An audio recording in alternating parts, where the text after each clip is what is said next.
اعوذ باللہ من الشیطان الرجیم بسم اللہ الرحمن الرحیم۔ السلام علیکم ورحمۃ اللہ وبرکاتہ۔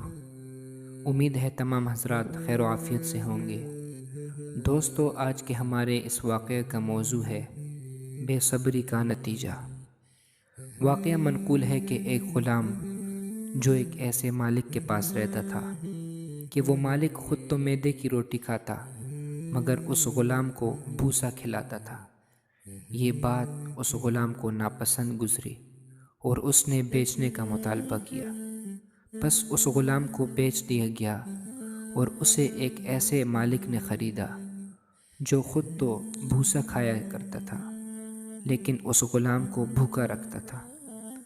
بس اس غلام نے پھر سے بیچنے کا مطالبہ کیا اور اسے بیچ دیا گیا اور اسے ایک ایسے مالک نے خریدا جو ساری رات اسے بٹھائے رکھتا اور بجائے طاق کے اس کے سر پر چراغ رکھتا تھا۔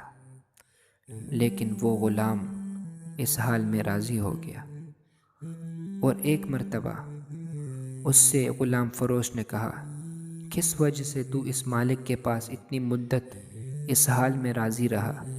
تو غلام کہنے لگا، مجھے اندیشہ ہوا کہ اس مرتبہ کہیں مجھے کوئی ایسا شخص خرید لے جو چراغ کے بجائے میری آنکھ میں بتی ڈالنے لگے۔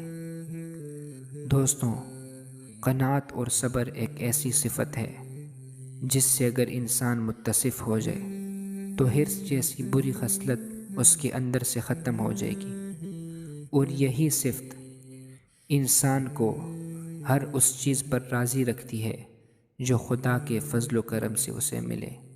اور جس انسان کے اندر قناعت کی صفت نہیں ہوتی وہ ہمیشہ اس فکر میں لگا رہتا ہے کہ کہاں سے اس کو زیادہ سے زیادہ مال ہاتھ آ جائے اور عیش و عشرت کے زیادہ سے زیادہ سامان اسے مہیا ہو جائے، اور یہ چیز انسان کو بسا اوقات بڑی مصیبت میں مبتلا کر دیتی ہے۔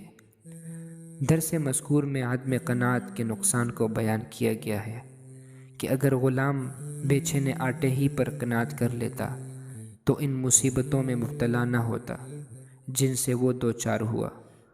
گویا اس سبق سے ہمیں یہ نصیحت بھی حاصل ہو رہی ہے کہ ہم اپنے آپ کو صفت قناعت سے متصف کریں۔ اللہ ہمیں عمل کی توفیق عطا فرمائے، آمین ثم آمین۔